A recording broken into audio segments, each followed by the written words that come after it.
Selamat datang kembali di mata kuliah Critical Thinking IF 707 bersama saya Irvin Afifuddin. Ini adalah sesi kedua dari pertemuan kita. Pada sesi ini kita akan membahas dua hal, yaitu apa saja hambatan di dalam berpikir kritis, dan yang kedua kita mulai masuk kepada topik argumen, ya, yang nanti menjadi suatu dasar pemahaman bagaimana saudara menyusun argumentasi. Tujuan pembelajaran dari sesi ini adalah yang pertama, Anda bisa tahu apa saja hambatan-hambatan yang biasanya dialami seseorang untuk berpikir kritis. Dan yang kedua, terkait dengan argumen tadi, apa saja argumen, kita kenal dasar-dasarnya. Ya.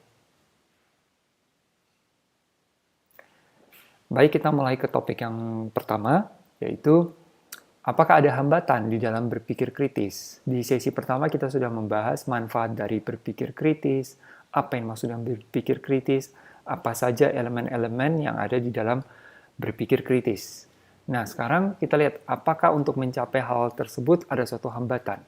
Ya, kita menyadari bahwa berpikir kritis memang hal yang penting. Ya, namun kenapa di sekeliling kita tetap banyak kita menemukan perilaku-perilaku yang tidak mencerminkan berpikir secara kritis.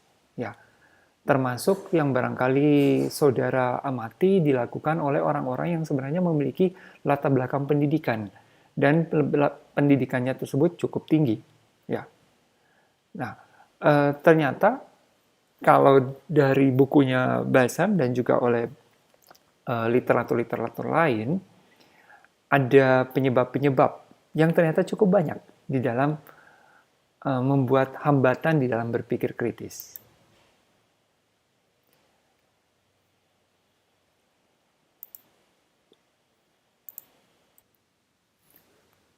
Tentu ada banyak penyebab yang membuat suatu penghalang dalam berpikir kritis. Beberapa yang utama, dan ini cukup banyak ya, seperti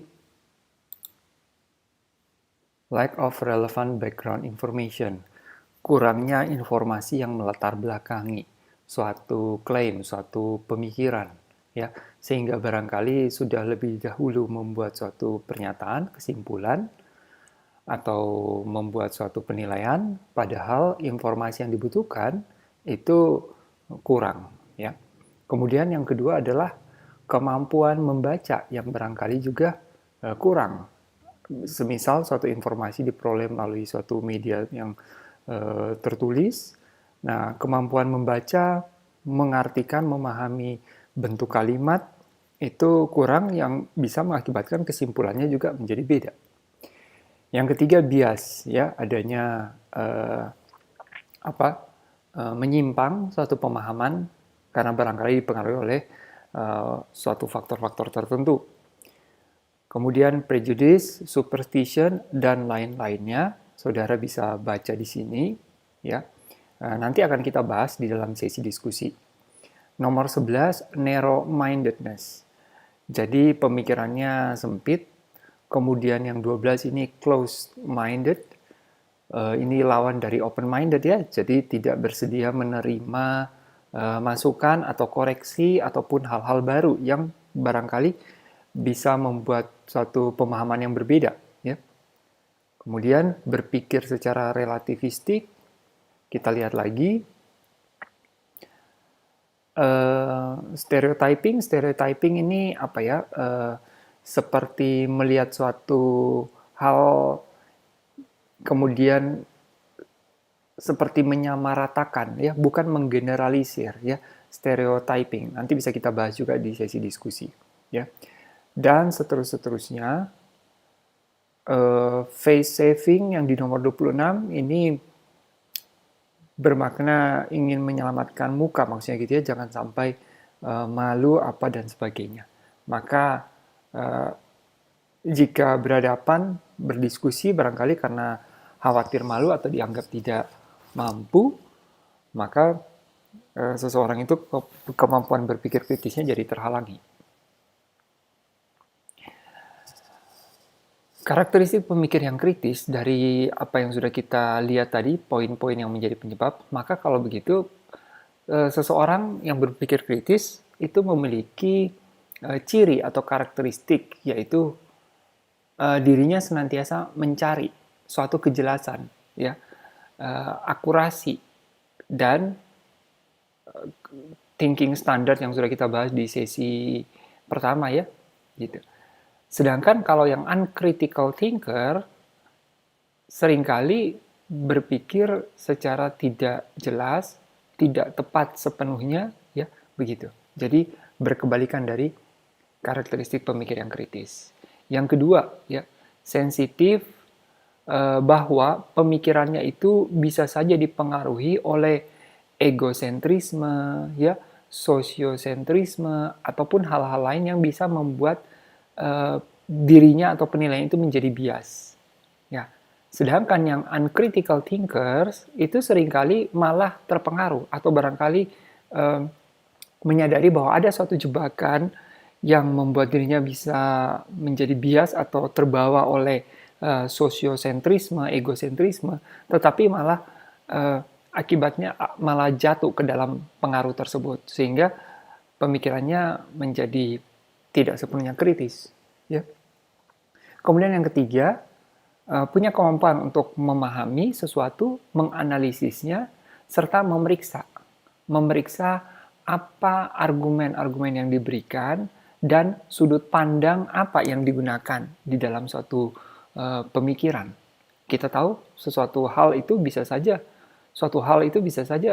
dilihat dari banyak sudut pandang, ya. Ibarat Anda melihat seekor gajah, Anda melihat dari depan, yang Anda lebih lihat terekspos adalah bentuk kepalanya, wajahnya, ya, kaki depannya. Kalau Anda melihat dari sudut pandang belakang, yang lebih kelihatan adalah bagian ekornya, ya, paha belakangnya, dan lain sebagainya.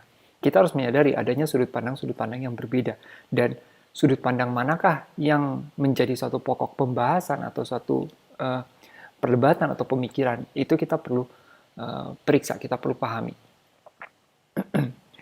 Kemudian yang keempat adalah memiliki suatu alasan penalaran yang secara logis itu bisa diterima dan mengacu pada suatu bukti ataupun data. Jadi tidak sepenuhnya hanya suatu perumpamaan ataupun suatu hayalan atau sesuatu yang dia buat-buat, tetapi mengacu pada evidence dan data. Ya. Yang berikutnya adalah jujur kepada diri sendiri secara intelektual, ya. Mengetahui bahwa kapan pemahamannya keliru, kapan dirinya keliru, dan menyadari bahwa pasti ada keterbatasan saya di dalam memahami sesuatu persoalan. Nah, kita perlu menyadari hal itu, ya. Dengan kita senantiasa tahu apa keterbatasan ataupun mungkin kekeliruan yang bisa terjadi, maka kita tidak terburu-buru mengambil suatu kesimpulan dan kita senantiasa memeriksa ulang. Itu adalah salah satu karakteristik pemikir kritis. Topik berikutnya adalah tentang argumen, ya. Argumen di sini nanti kita akan bawa juga ke dalam tugas kelompok saudara, di mana kelompok saudara akan mengangkat suatu topik dan mencoba menyusun argumentasi. Ya. Nah, secara gampangnya, argumen itu adalah suatu pemaparan apa yang kita paparkan, entah tertulis maupun secara lisan, yang membuat alasan, yang memuat alasan atas suatu pernyataan atau suatu klaim. Itu kita sebut sebagai argumen. Jadi biasa dibilang, mungkin saya ambil contoh, misalnya kita mengatakan bahwa, ini komputernya rusak karena keseringan menjalankan aplikasi X misalnya. Apa argumen Anda? Apa argumen Anda sehingga menyimpulkan bahwa aplikasi X ini jika dijalankan terus-menerus bisa membuat komputer mengalami gangguan atau rusak.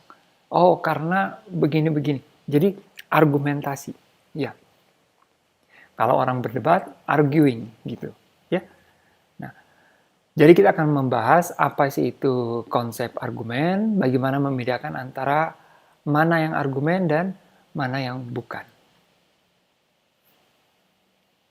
Jadi, apakah itu argumen? Kita lihat dulu. Pertama, argumen itu terdiri dari satu atau lebih premis dan konklusi. Apa itu premis? Saudara bisa baca di sini. Premis adalah pernyataan yang disampaikan yang gunanya menjadi pendukung atas suatu klaim atau suatu kesimpulan, ya, konklusi. Adapun konklusi, pernyataan yang kita klaim dan seyogyanya akan didukung oleh si premis tadi. Ya. Jadi argumen ini terdiri dari premis dan konklusi, ya, atau bisa kita definisikan menjadi sekumpulan pernyataan yang di dalamnya terdapat alasan-alasan premis tadi untuk mendukung suatu pernyataan, klaim atau kesimpulan, yaitu konklusi. Ya, jadi sekumpulan pernyataan yang di dalamnya terdapat premis untuk mendukung pada conclusion. Kemudian pernyataan itu sendiri apa? Atau statement. Pernyataan adalah kalimat, ya, yang bisa memiliki nilai true atau false. Sebagai contoh, ada suatu kalimat yang melakukan penjumlahan secara matematika. 2 ditambah 1 sama dengan 3. Nah, ini tergolong pernyataan. Nilainya benar atau salah. Tentunya ini nilainya benar. Yang kedua, tindakan aborsi adalah hal yang salah secara moral. Ini memiliki nilai benar atau salah. Indonesia adalah negara kepulauan. Ini benar atau salah. Yang ketiga, ini benar. Yang kedua, nah, terkadang pernyataan itu tidak selalu pasti bersifat benar atau tidak selalu salah, ya. Tergantung juga dari unsur latar belakang budaya serta suatu nilai-nilai luhur yang diakui oleh masyarakat setempat. Contoh contoh kedua ini, aborsi adalah hal yang salah secara moral. Ini sebenarnya suatu pernyataan yang kontroversial. Ada yang menganggap itu benar, ada yang menganggap itu salah. Ya, jadi kita juga harus menyadari adanya suatu penilaian benar dan juga salah, gitu, ya. Nah, kemudian terkait dengan pernyataan, ini belum argumen ya, tetapi terkait pernyataan, ada 4 hal utama yang perlu kita ketahui tentang statement, ya, yaitu bahwa sebuah kalimat itu bisa mengandung lebih dari satu pernyataan, ya. Jadi pernyataan itu dituangkan di dalam suatu kalimat, entah tertulis maupun secara lisan. Namun sebuah kalimat bisa saja ada lebih dari satu pernyataan. Contoh, Rudy yang bekerja sebagai staf marketing di Bank Rakyat Indonesia adalah tulang punggung keluarganya dan penggemar bakso. Nah, kalau saudara perhatikan, ini ada lebih dari satu pernyataan. Yang pertama, Rudy bekerja sebagai staf marketing di BRI. Pernyataan kedua adalah Rudy adalah tulang punggung keluarganya. Dan yang ketiga, Rudy adalah penggemar makanan bakso. Ini dalam satu kalimat. Dan ada 3 pernyataan yang terdapat di dalamnya. Oke. Hal kedua terkait pernyataan. Jadi pernyataan ini bisa diungkapkan sebagai frase ataupun kalimat, atau mungkin selain dari frase, bisa berupa kalimat tak lengkap. Contoh, suatu kalimat yang bunyinya begini. Bahkan ia telah berkorban banyak, titik. Nah, ini kan seperti suatu sambungan ya. Ada permulaan dulu, ada penjelasan apa yang lebih mendahului, ya. Nah, kemudian juga kalimat belum berakhir. Nah, ini apa yang belum berakhir? Sebelumnya membahas tentang apa? Kalimatnya sebelumnya apa, ya. Nah, jadi suatu pernyataan itu bisa diungkapkan juga dalam kalimat yang tak lengkap. Hal yang ketiga, tidak semua tidak semua kalimat itu pasti mengarah pada pernyataan. Ya, tidak semua kalimat pasti mengandung pernyataan di dalamnya. Contoh, apakah di luar hujan? Apakah ini suatu pernyataan? Ternyata ini adalah suatu pertanyaan, question. Atau merupakan suatu perintah, tutup pintu itu. Ini adalah suatu kalimat perintah. Ya, bukan pernyataan. Atau ini ucapan salam, selamat siang, ya. Juga tidak terdapat pernyataan di dalam ketiga contoh ini. Baik, yang terakhir adalah pernyataan dapat dipengaruhi oleh subjektivitas si pengucapnya atau si penulisnya. Sebagai contoh, punggung saya terasa pegal setelah beraktivitas sepanjang hari. Nah, pernyataannya di sini adalah bahwa punggungnya terasa pegal. Tetapi sesungguhnya ini adalah hal yang subjektif. Kenapa? Yang merasa pegal adalah dirinya. Apakah memang benar dia pegal ataukah dia berbohong, tidak pegal? Nah, ini sesuatu yang subjektif, di mana untuk bisa mengetahui pegal atau enggaknya, kita hanya mengandalkan pada kejujuran dari si yang menyampaikan. Begitu. Ya, jadi itulah tadi 4 hal tentang pernyataan yang perlu kita ketahui. Kita lanjutkan. Ya. Oke, sesi berikutnya akan kita bahas di dalam diskusi, terutama cukup banyak ya yang tadi kita bisa lihat, yaitu hambatan-hambatan di dalam berpikir kritis. Nah, saya minta agar setiap saudara bisa memberikan contoh dari ke-27 hal ini, Mas, dan silakan saudara boleh cari tahu dari berbagai sumber apa contoh dari ke-27 poin-poin ini. Ya, terima kasih atas perhatiannya. Kita akan lanjutkan di dalam sesi diskusi.